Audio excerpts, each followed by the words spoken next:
Hello दोस्तों, welcome to our channel. आज का हमारा टॉपिक है एनवा अवकलन गुणांक, जिसे हम nth डेरिवेटिव भी कहते हैं। चलिए स्टार्ट करते हैं। यदि हमारे पास कोई फंक्शन है, फर्स्ट है, ओके। यदि हमारे पास कोई फंक्शन है जैसे कि y बराबर e की पावर ax, ओके, ठीक है। e की पावर ax यदि कोई फंक्शन है तो हमें क्या मिलेगा, क्या करेंगे यहाँ पे, अगर हम फर्स्ट टाइम डेरिवेशन करेंगे इसका तो क्या मिलेगा, y1 इक्वल टू ई की पावर ax, है ना। लेकिन x के साथ a है तो यहाँ पे a भी आ जाएगा, ओके। दो बार डिफ्रेंशिएट करेंगे तो e की पावर ax और यहाँ पे a है, एक a और आ जाएगा तो ये a स्क्वायर हो गया, है ना। तो इसी प्रकार तीन बार अगर हम डिफ्रेंशिएट करते हैं इसको तो e की पावर ax यहाँ पे a3 आ जाएगा, ओके। समझ में आ रहा है कि a3 a2 कहाँ से आ रहे हैं। ये e की पावर ax का जब भी हम डिफ्रेंशिएट करते हैं, क्योंकि हम लोग जानते हैं e की पावर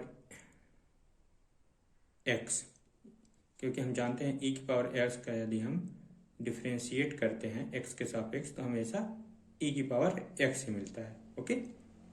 लेकिन यहाँ फिर ax है तो a भी यहाँ आएगा, ठीक है ना, ठीक है।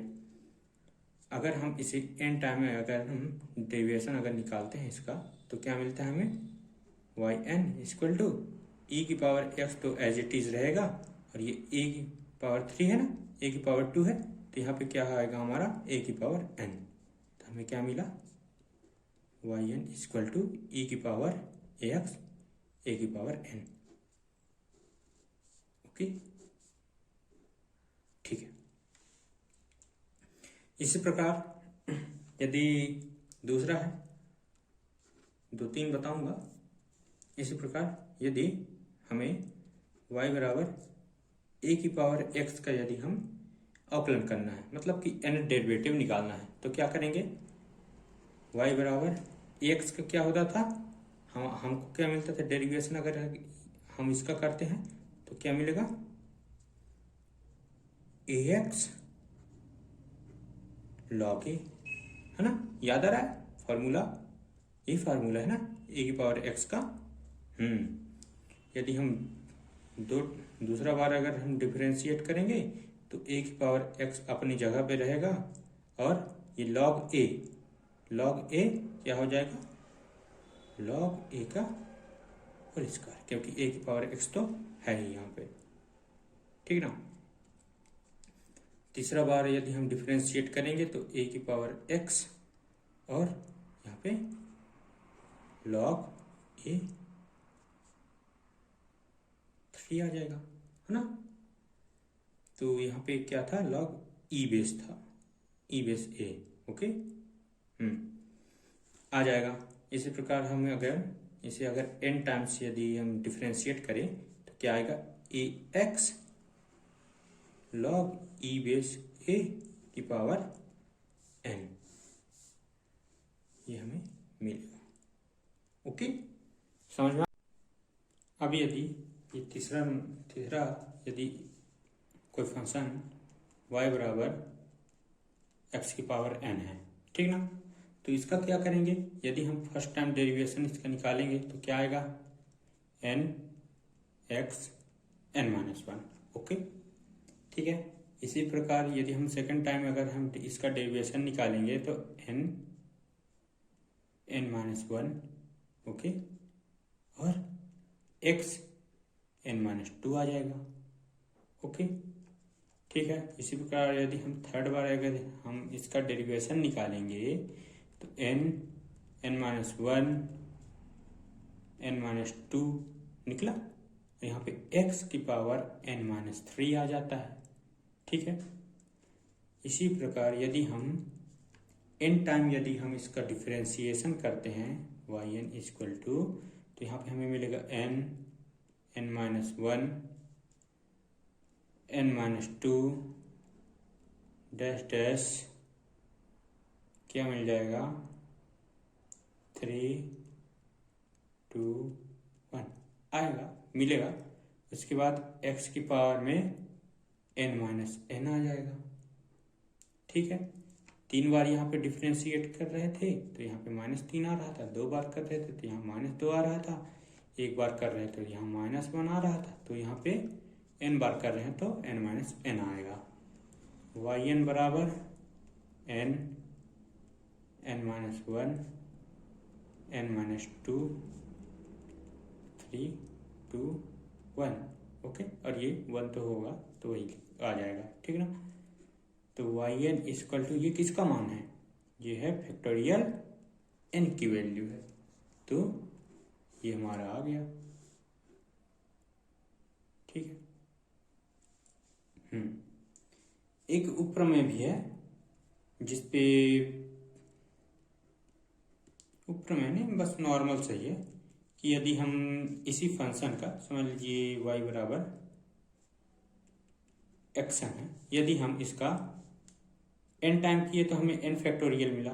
ठीक ना, यदि हम इसको n+1 बार अगर हम इसका डिफ्रेंशिएट करते हैं, मतलब n से ज़्यादा, तो हमेशा इसका मान हमें 0 मिलेगा। बस n+1 की ही बात नहीं है यहाँ पे, यदि n से बड़ा हो कोई भी, जैसे कि n+1 n+2 है ना, जो भी है, यदि यहाँ पे n+2 बराबर y n+3 बहुत सारे इक्वल टू 0 ही हमें हमेशा आंसर मिलेगा। ओके, अब आगे देखते हैं। एक प्रमेय है, यहाँ पे क्या है, यदि y बराबर x की पावर n, तब हमें क्या ज्ञात करना है, y r equal to n factorial upon n minus r factorial. ठीक ना, x n minus r। Okay, तो चलिए देखते हैं क्या दिया है हमें, y बराबर x की पावर n। ओके, हमें इसका डिफ्रेंशिएशन पहला निकालना है, पहला डिफ्रेंशिएशन निकालना है, तो क्या आएगा, n x n minus 1। Okay, अब यहाँ पे क्या करते हैं, हमें क्या लाना है, n factorial n minus r। Okay, तो क्या करते हैं, एक पहले इसके साथ गेम खेलते हैं, y1 बराबर n अपनी जगह पे। ठीक है, क्या करते हैं, n minus 1 n minus 2 dash 3 2 1। Okay, upon n minus 1 n minus 2 dash 3 2 1। Okay, और x n माइनस 1। ओके, ठीक है, यहाँ पर समझ में आ रहा है क्या किया है हमने, यहाँ पे इनका हम लोगों ने ऊपर गुणा किया और नीचे भाग कर दिया, समझ में। ओके, तो हमें क्या मिलता है यहाँ पे, y1 इक्वल टू, ये किसका मान है, n फैक्टोरियल का मान है, फैक्टोरियल n का मान है, और ये फैक्टोरियल n माइनस 1 का मान है, और यहाँ पे x n माइनस 1 आया। यहाँ पे हम एक बार डिफ्रेंशिएट किए तो हमें यहाँ पे n माइनस 1 फैक्टोरियल मिला, और यहाँ पे n माइनस 1 मिला। यदि हम यहाँ पे 2 बार डिफ्रेंशिएट करेंगे तो n factorial upon n minus 1 factorial, और यहाँ पे क्या मिल जाएगा, 1 नहीं, यहाँ पे 1 नहीं आएगा, n माइनस 2 फैक्टोरियल आ जाएगा, और यहाँ पे n x n माइनस 2 मिलेगा। ठीक है, समझ में आ रहा है।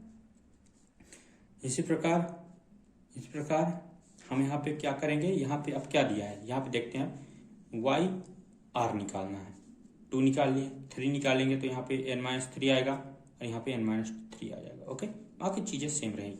इसी प्रकार यदि हम y r निकालेंगे तो n फैक्टोरियल n है, यहाँ पे n माइनस r फैक्टोरियल है, यहाँ पे x n माइनस r आ जाएगा, जो कि यहाँ पे हमें प्रूफ कर दिए, है ना, प्रूफ्ड। ओके, ठीक है, हमने यहाँ पे प्रूफ कर दिया। ठीक है, सवाल चौथा है ना, क्या है, हमें किसका निकालना है, y बराबर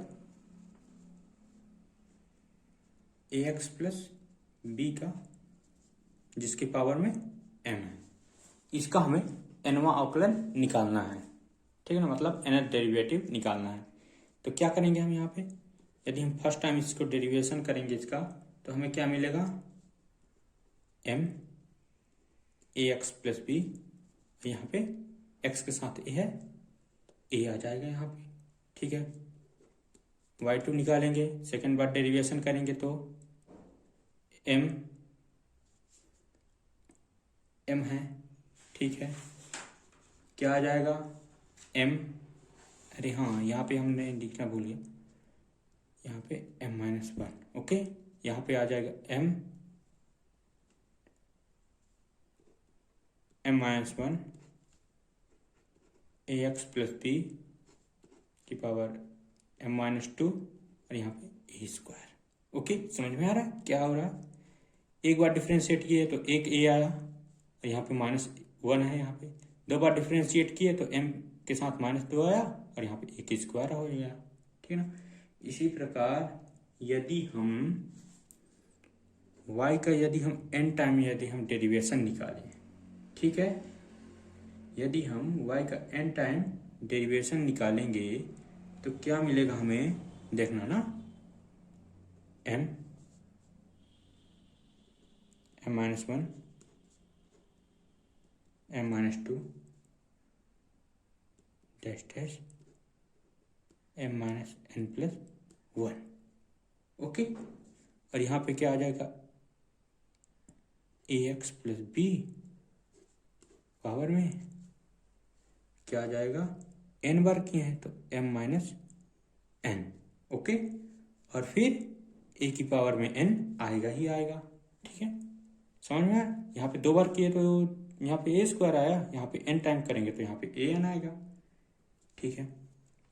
अब इसके साथ भी थोड़ा सा गेम खेल लेते हैं।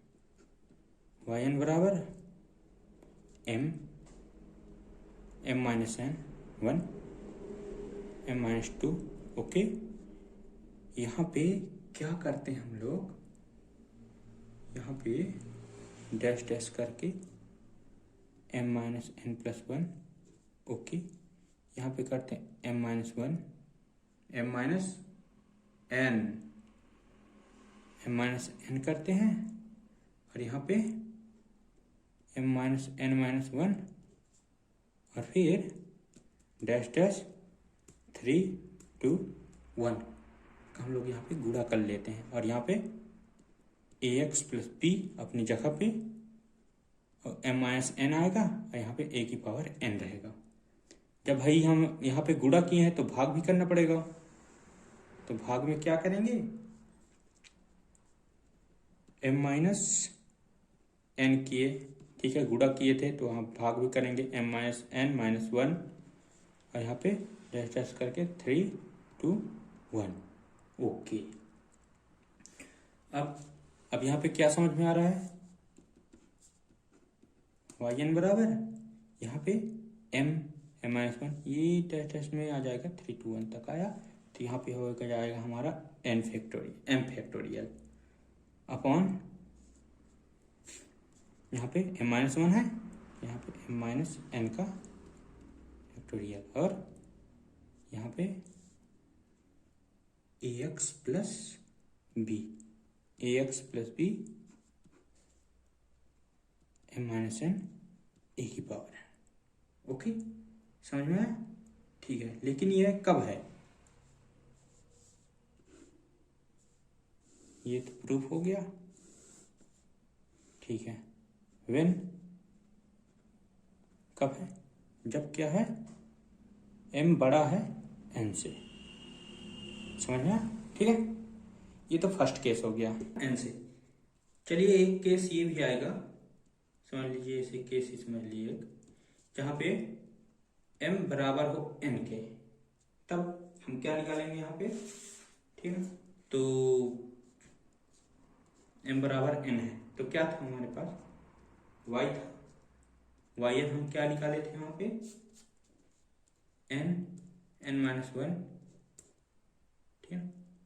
वहां पे हम लोग m निकाले थे ना, तो हमने यहाँ पे m की जगह में n रख दिया है, ठीक है ना।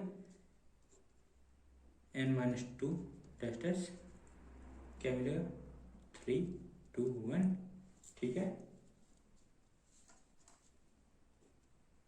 ax प्लस बी की पावर n-n और a की पावर n है। ठीक है, समझ में आ रहा है आप? मतलब हम वहाँ पे m था तो हम वहाँ पे m की जगह पे n रख के हम लोग यहाँ पे सॉल्व कर रहे हैं। तो yn बराबर क्या आएगा, n अपनी जगह पे, n-1 अपनी जगह पे, n-2 अपनी जगह पे, दैट इज 3, 2, 1, है ना। यहाँ पे क्या होगा, ये 0 हो जाएगा। तो और हम क्या जानते हैं, चाहे कोई भी फंक्शन हो, x 0 हो या फिर a 0 हो, तो हमेशा इनके मान एक ही रहता है। ठीक है ना। तो क्या आ जाएगा, यहाँ पे 0 आ जाएगा और यहाँ पे मतलब 0 आ जाएगा यहाँ पे, तो 1 आ जाएगा आंसर। तो ये an बचेगा। ठीक है, और फिर ये किसकी वैल्यू है, ये है फैक्टोरियल n की वैल्यू है, और ये an। ओके, ठीक है। ये सेकंड केस हो गया। एक केस क्या है, यदि यदि m छोटा हो n से। ठीक है, वहां पे क्या था, m बड़ा था, यहाँ पे n बड़ा है। ठीक है ना। तो हमेशा क्या मिलेगा हमें, yn बराबर क्या था, d की power n ax plus B equal to, यदि हम इसका n डेरिवेशन निकालेंगे, m निकालेंगे क्योंकि m छोटा है n से। ठीक, तो हमेशा हमें 0 वैल्यू मिलेगी। समझ में आ रहा है? ठीक है। इसी पे एक और केस आता है,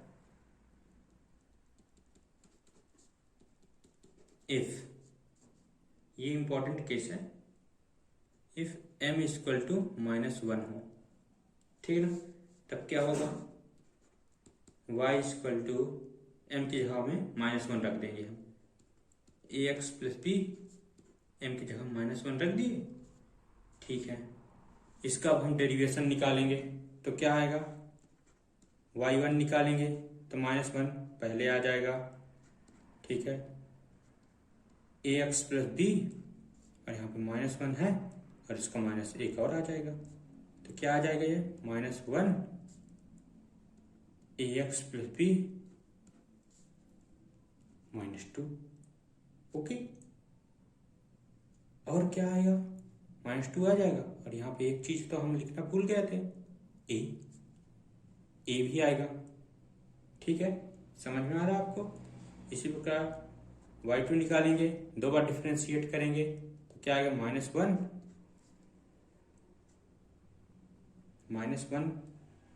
ठीक है, उसके बाद -2, ये -2 आ जाएगा।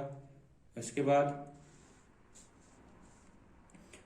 क्या आएगा, ax प्लस बी -3 a² आ जाएगा। ठीक है,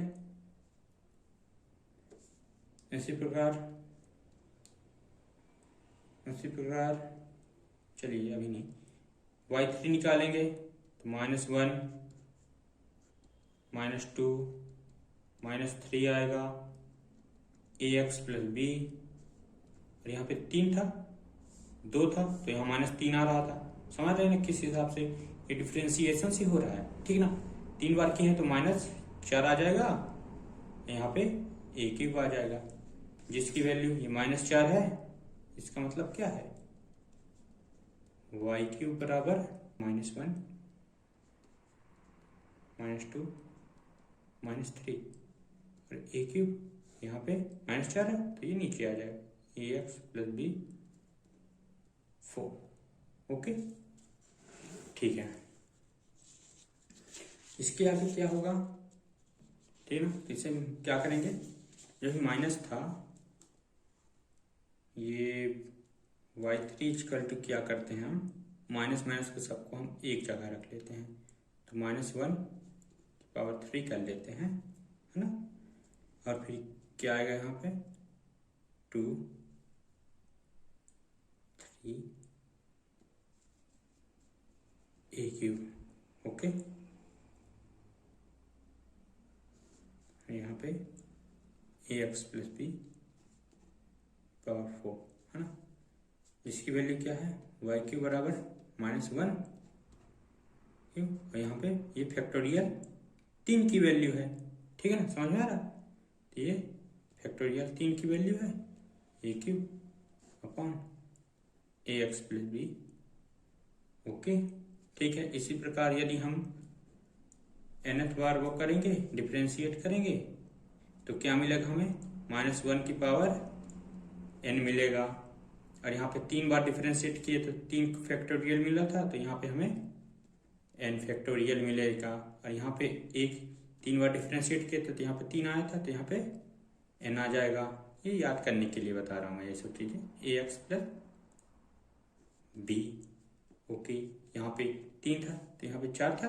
ओके, तो यहाँ पे क्या आ जाएगा, हमें क्या मिलेगा, 1 ज़्यादा रहता था। यहाँ पे 3 बार डिफ्रेंशिएट करते थे, तो यहाँ पे 4 था, तो यहाँ पे n+1 हो जाएगा, जो कि यहाँ पे हमें मिलेगा। ये थोड़ा इम्पोर्टेंट है, तो आप इसे याद कर लीजिएगा। ओके।